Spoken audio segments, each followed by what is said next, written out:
Mulan is a 2020 American action drama film produced by Walt Disney Pictures. It is the live adaptation of Disney's 1998 animation under the same name based on the Chinese folklore Mulan, the Ballad of Mulan. In November 2017, Chinese actress Liu Yifei took on the role of Mulan, and as production begins, people are getting really excited to see how the 1998 animation will be brought to life. However, the reputation of Mulan took a turn when Liu Yifei reshared a post posted by the Chinese newspaper People's Daily, which is the official newspaper for the Chinese Communist Party, stating her official support for Hong Kong police brutality. Through the months leading up to the release, more and more controversies have been brought to light. The hashtag Boycott Mulan started trending on every social media platform. Today, I'm here to explain why you should boycott Mulan. Mulan, despite not being an actual Disney princess in the 1998 animation, is considered a Disney princess. She is in fact the second princess of color in the Disney princess lineup, the first being Pocahontas. The success of the animation no doubt paved the way for other strong female stories like Moana and Merida. Her story broke the gender stereotypes set by previous Disney princesses like Snow White or Sleeping Beauty, whom are passive and helpless, and their stories usually end with them being saved by a male romantic interest. Mulan disguised as a male soldier and single-handedly saved her country from the Huns. Mulan gave East Asian kids like me someone who looked like them to look up to. As an East Asian actress myself, I would be silly to say that Mulan didn't play a key part in me doing what I do today. However, Mulan live action isn't as good as you think, and here are the reasons why. Lead actors' public support towards police brutality in Hong Kong and America. As I said in the introduction, Liu Yifei declared her public support for the Hong Kong police force by reposting an image from a pro-CCP newspaper. She thereby gained a lot of support from mainland China, but also faced huge criticism from Hong Kong and other parts of the world. This is when the hashtag Boycott Mulan movement started on the internet.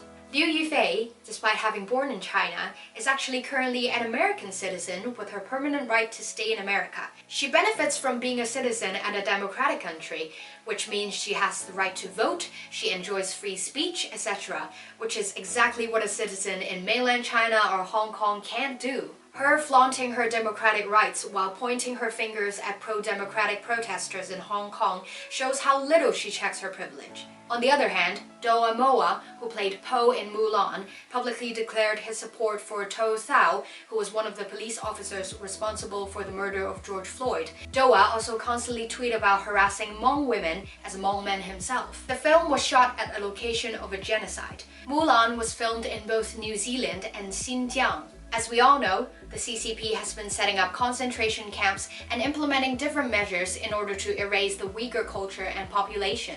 In the past few years, this matter has been brought to light more and more by the mass media. I won't dwell on this topic for too long, but I'll link a few documentaries down below regarding to the cultural genocide of the Uyghurs. Now Disney, knowing all these, chose to shoot a movie at the center of a genocide bigger than the Holocaust. Then, specifically thanked the publicity department of CPC Xinjiang Uyghur Autonomous Region Committee in the credits of Mulan. The subtitles even called the Xinjiang region Northwest China.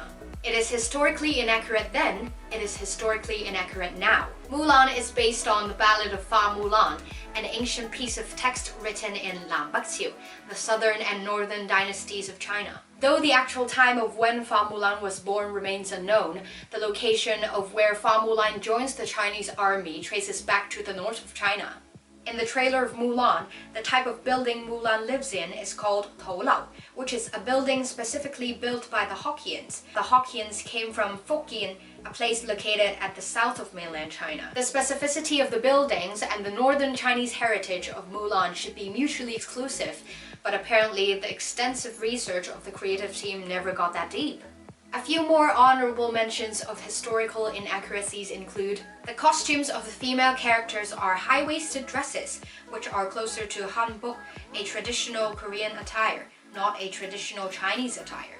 Mulan's makeup looked like Japanese geisha makeup, not Chinese. The animated version of Mulan, despite being everyone's favorite, has already been historically inaccurate for ages. Dishonor on you! Dishonor on your cow! Though the team for the live-action Mulan movie prides themselves to have made a movie that is more historically accurate, it is just as wrong as before, if not more. A Chinese story told by white people.